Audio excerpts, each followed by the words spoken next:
As exportações brasileiras de produtos agropecuários bateram recorde em agosto. Elas geraram uma receita de 15 bilhões e 630 milhões de dólares. Esse é o maior valor registrado para o mês, segundo o Ministério da Agricultura. A receita com embarques foi de 6,6% superior na comparação com o mesmo mês lá do ano passado.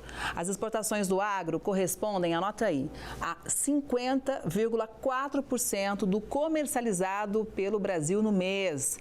Os destaques são milho, soja em grãos, farelo de soja, açúcar, carnes de frango in natura. Para explicar melhor o impacto disso tudo, a gente faz conexão com o Renan Silva, que é professor de economia do IBMEC Brasília. Professor, boa tarde.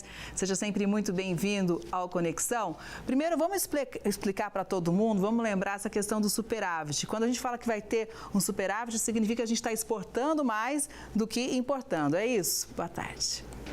Boa tarde, Kelly. Perfeito, exatamente.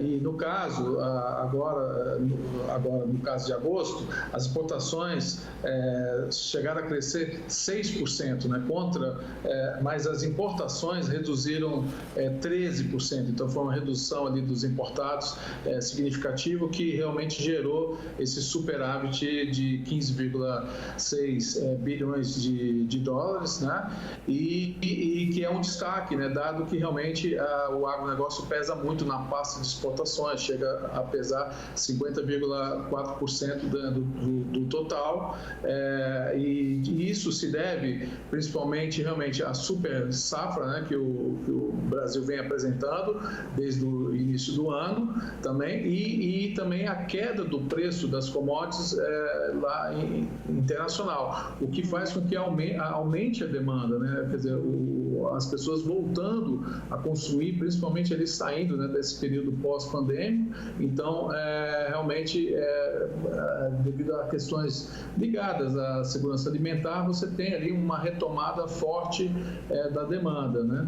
E temos alguns destaques, né? Os destaques realmente foram soja, milho, também temos que o aumento, né, das importações por parte da China foi bastante elevado também, chegou a subir 41%, né, o principal parceiro comercial que contribuiu muito, também a União Europeia, né, responsável também por 1 milhão de toneladas também de grãos, lembrando que no total foram 9 milhões de toneladas, né? Foram 25% adicionais, né, ao mesmo período do ano anterior.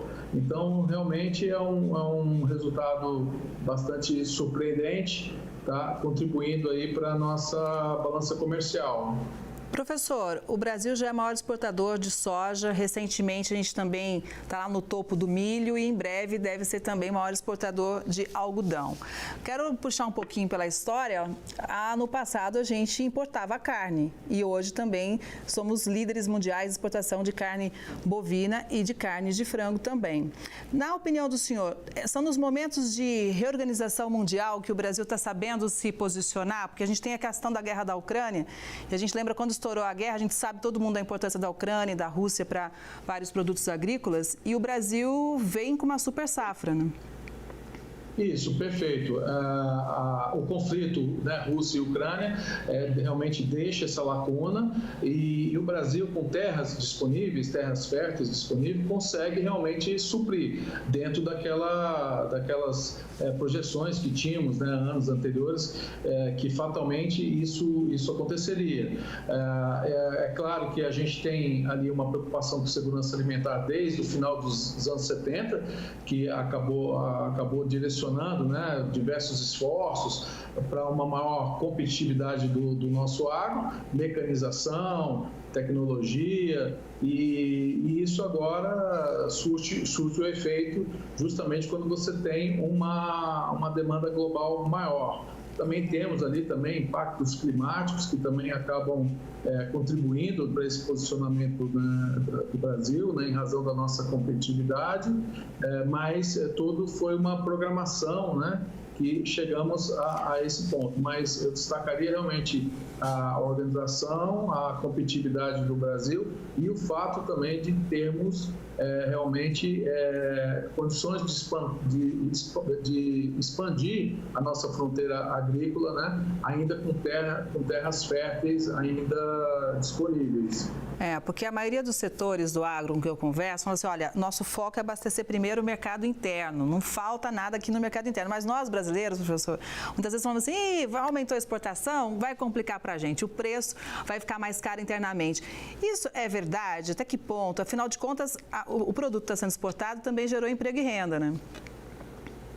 Sim, perfeito. A questão aqui no caso doméstico, né? Bom, primeiro temos um mercado consumidor importante. Agora, algumas coisas concorrem contra, né? Por exemplo, a desvalorização do real, ela pode atrapalhar e pode motivar você a ter mais exportações. A questão é que depois de uma pressão na taxa de câmbio, até por um longo período de tempo, a gente teve um arrefecimento do câmbio, né? Onde, né, a cotação do real está ali abaixo dos R$5, né? O dólar, né, abaixo dos R$5, aí na faixa de 4,93, alguma coisa, e ele se estabilizou. Então você tem, assim, um bom resultado para quem exporta, mas você diminuiu aquela pressão de exportação e você pode atender também o mercado doméstico. E é por isso que a gente vê também a melhora, inclusive, da inflação de alimentos, né, com essa super safra que tivemos. Então, a gente observou aí no indicador de inflação que os alimentos contribuíram muito, né, inclusive registrando uma deflação no último IPCA de 0,85%, o que mostra que o mercado doméstico, nesse momento, ele está sendo abastecido a contento. Ao mesmo tempo, a maior demanda lá fora acabou encaixando com essa super safra, né? E também temos ainda um câmbio, mesmo arrefecido, um câmbio que ainda contribui para bons resultados para a exportação. Sim. Agora a gente está falando em super safra, né, professor? A gente não tem garantias que no ano que vem teremos outro resultado desse, né? É claro que o agricultor trabalha com tecnologia, né? Mas a gente também tem que ver que nós tivemos um resultado bem diferente, né? Sim, a agricultura realmente é uma atividade de elevado risco, né? São muitas questões ali que estão na cadeia produtiva, né? Como, por exemplo, fertilizante, a própria influência da taxa de câmbio, tem questões climáticas, questões também de pragas. A gente tem ali um risco bastante de tal forma que a gente não pode garantir a repetição desse resultado. No entanto, a gente observa que as projeções para os próximos 5 anos é de você ter uma maior demanda mundial por alimento, né? Então, ali passado ali a pandemia, você tem realmente a China consumindo mais, a Índia consumindo mais, até os países africanos também, e a Europa continua como um parceiro importante. Então, eu acredito que podemos até não ter um resultado tão expressivo nos próximos anos, mas o resultado financeiro, o resultado do agro, da própria balança comercial, deve se manter nesses patamares com poucas oscilações negativas. Professor, só para a gente encerrar, alguns setores estão não com tão bom desempenho, né? A indústria, por exemplo, enfrenta algumas dificuldades. Sim, perfeito. A nossa indústria ela vem sofrendo, né, ao longo de muitos anos, justamente no caminho oposto, né? Há quem diga que um dos maiores problemas da indústria, ali também anos 70, anos 80, foi o excesso de protecionismo. Então, o excesso de protecionismo também levou a uma escassez de investimentos, e isso deixou a indústria pouco competitiva. A gente pode fazer um paralelo até com a Coreia do Sul, por exemplo, que estávamos ali no mesmo patamar nos anos 80, mas foram tomadas medidas estratégicas bem diferentes. Então, hoje a gente tem a Coreia do Sul ali com valor agregado na sua indústria muito, né, elevado, diferente do Brasil. Então, né, lá passou-se a exportar, por exemplo, celulares, notebooks, até automóveis, até microchips, inclusive. Sim. Então, e o Brasil ficou fora desse movimento. Pois é, precisamos sempre estar atento às tendências de mercado e se adaptar a tudo isso. Professor, obrigada pela análise, viu? Uma boa tarde, até a próxima. Eu que agradeço. Boa tarde, até a próxima. Boa tarde.